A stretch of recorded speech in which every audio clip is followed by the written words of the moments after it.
tataka ko sa kanya, naging chief PNP siya, tumatakbo siya sa batas. Humarap siya. Ba't niya ginugulo yung mundo eh?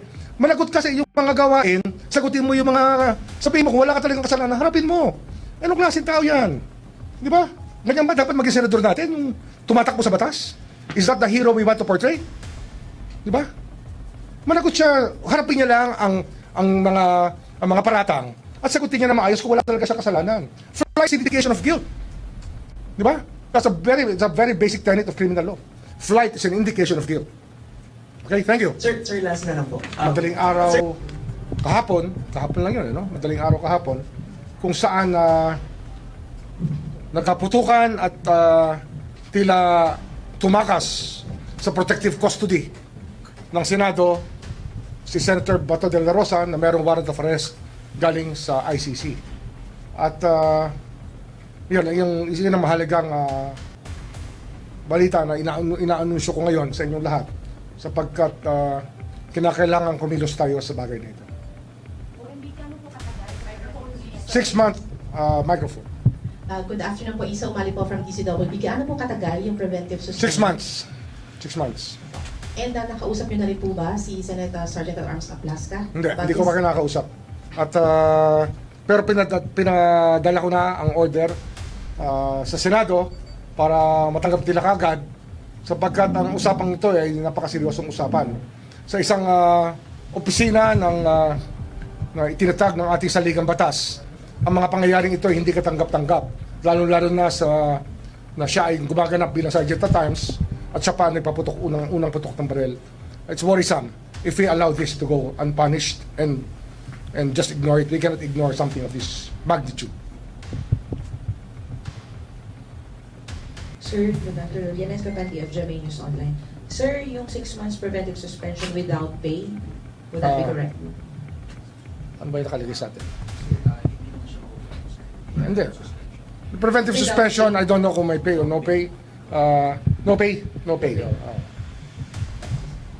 Sir, meron ba siyang given the preventive suspension? Kasi ano yan eh, Can he appeal it?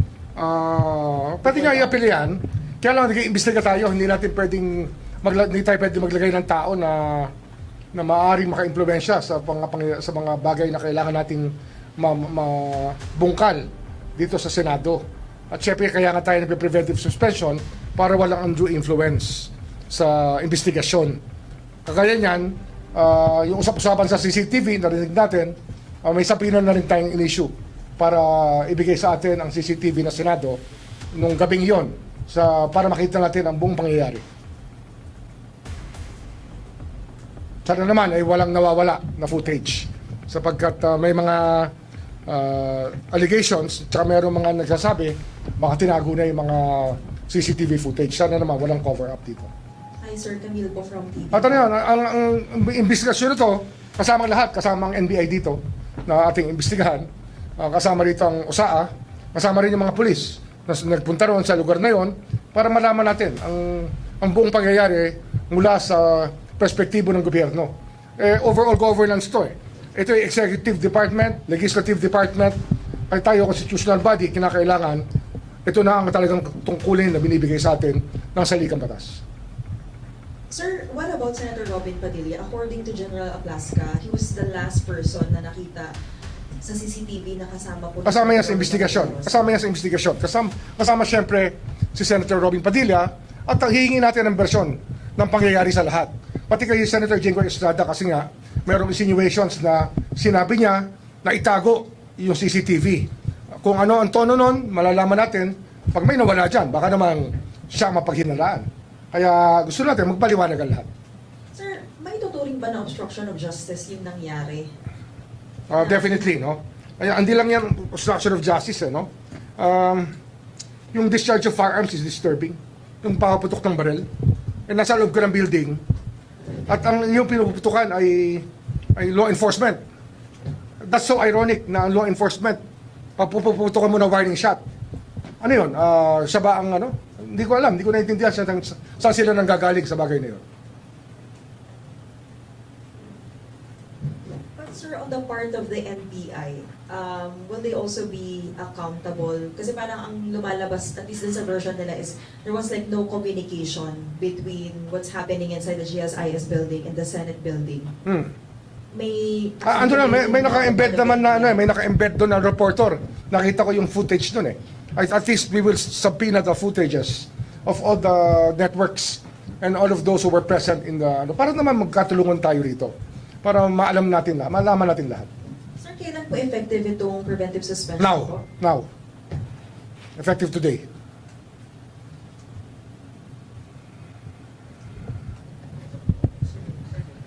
Sir, how about the senators who decided to be with Senator De La Rosa overnight? Kasi yung...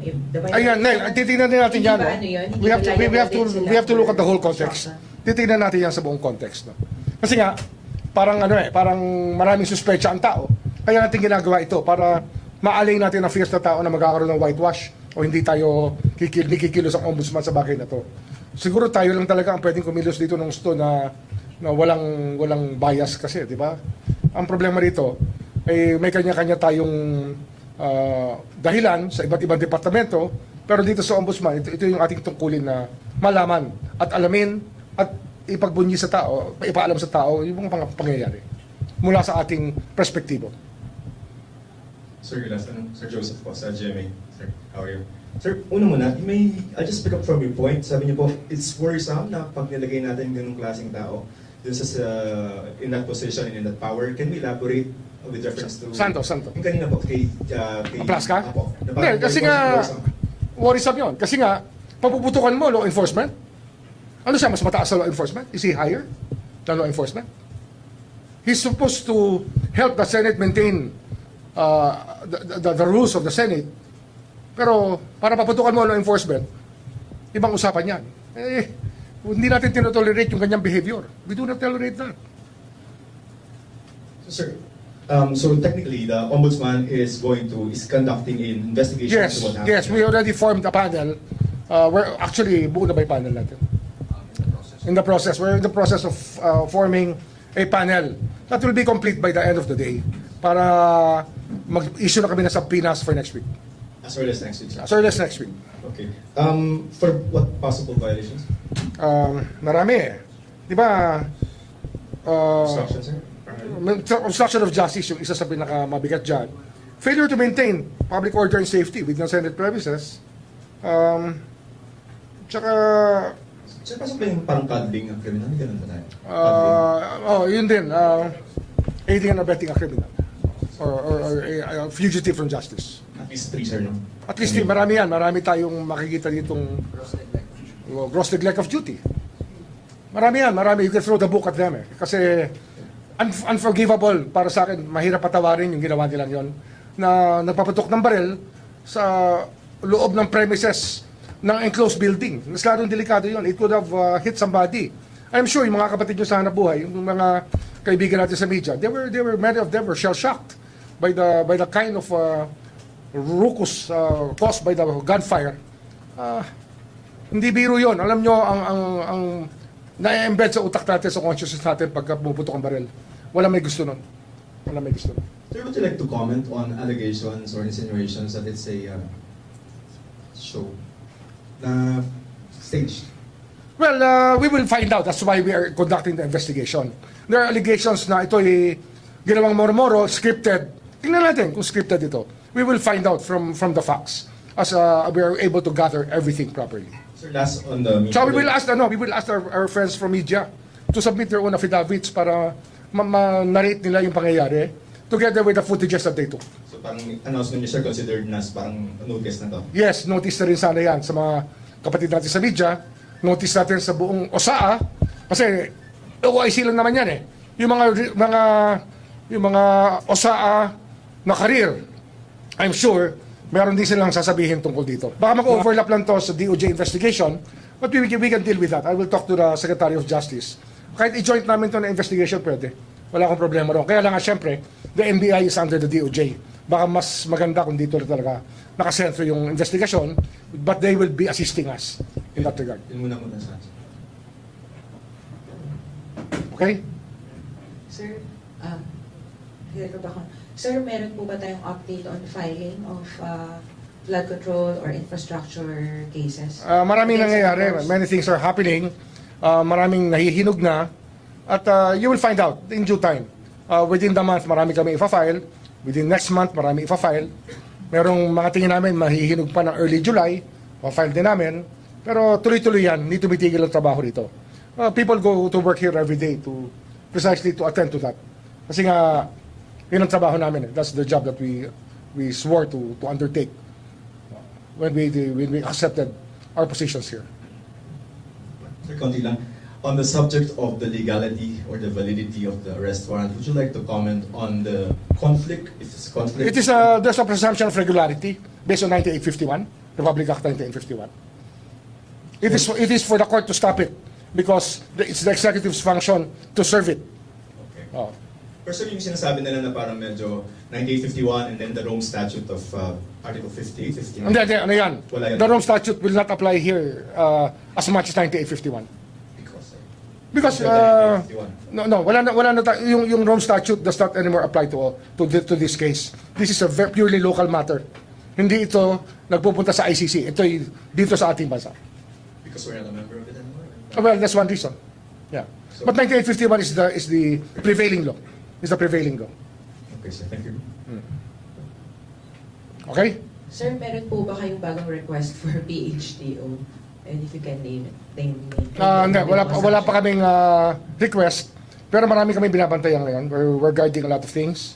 We're in constant touch with our investigators who are also in touch with the AMLA, with the Anti-Money Laundering Council, so that we are on the track of, we're trying to follow the money.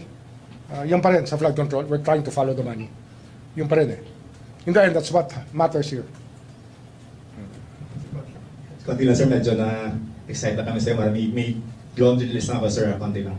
Yung SBRC sir, Blue Ribbon, binigay na ni Senator Lacson to. Yes, There are yes. several recommendations there.